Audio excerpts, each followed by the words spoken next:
All right, the second most important type of formal that comes out of a wedding day is what I affectionately call grandma shots.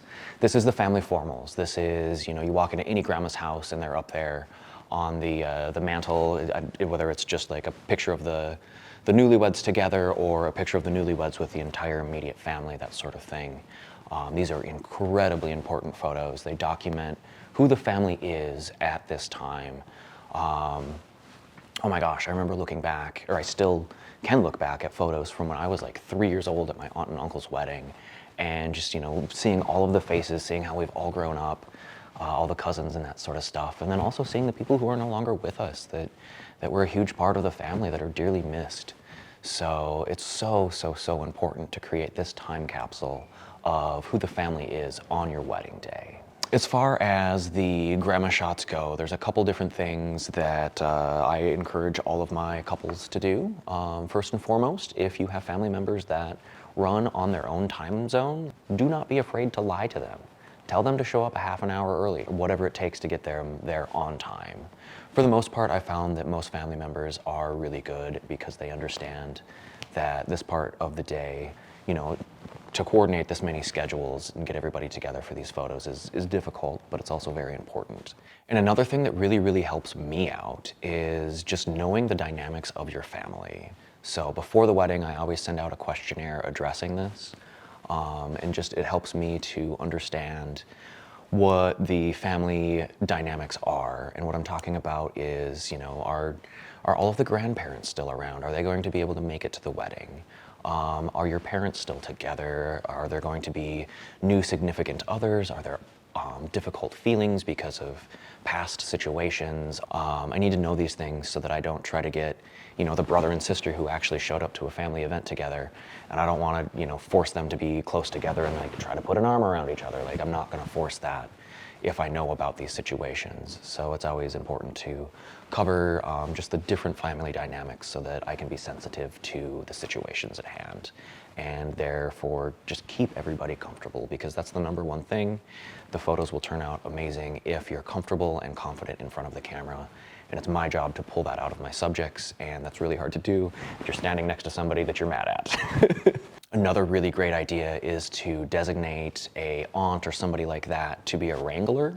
And what I mean by that is somebody who knows the family, who's not afraid to get a little bit louder and boss people around a little bit to help me coordinate the groups, so that when I'm photographing the people in front of my camera, they can be over there getting everybody else ready and making sure that nobody's wandering off into the woods, because that's literally happened before.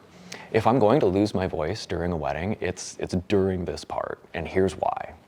All right, everybody, thank you so much for coming to so-and-so and so-and-so's wedding. If you haven't figured it out already, my name is Zach. I'll be your photographer for the rest of the evening.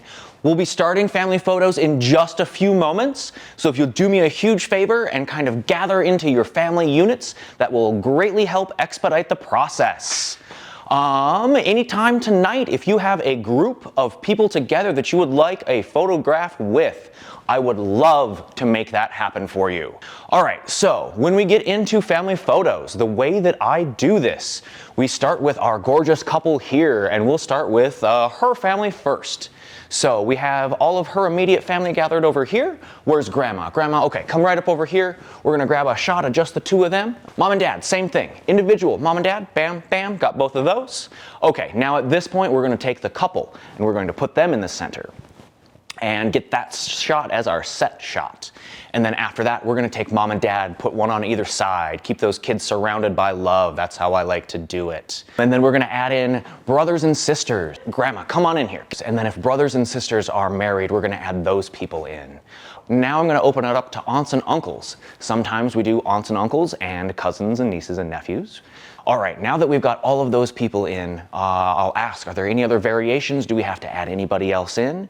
If not, okay, hey, go ahead and move your feet. Thank you so much. We're gonna do exactly the same thing, but on the other side now. We'll see if they were paying attention. So that's probably the loudest that I'm ever going to be on a wedding day.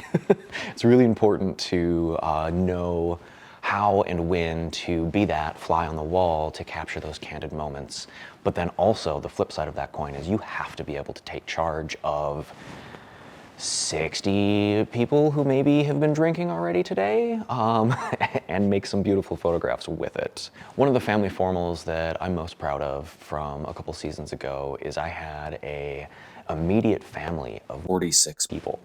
So good old North Dakota farm family, all the aunts and uncles and their like first cousins came to be, I think it was like 63 or 64 people. And I was able to build that entire photo from just the bride and the groom and get all of the photos in between in 12 minutes for that whole thing.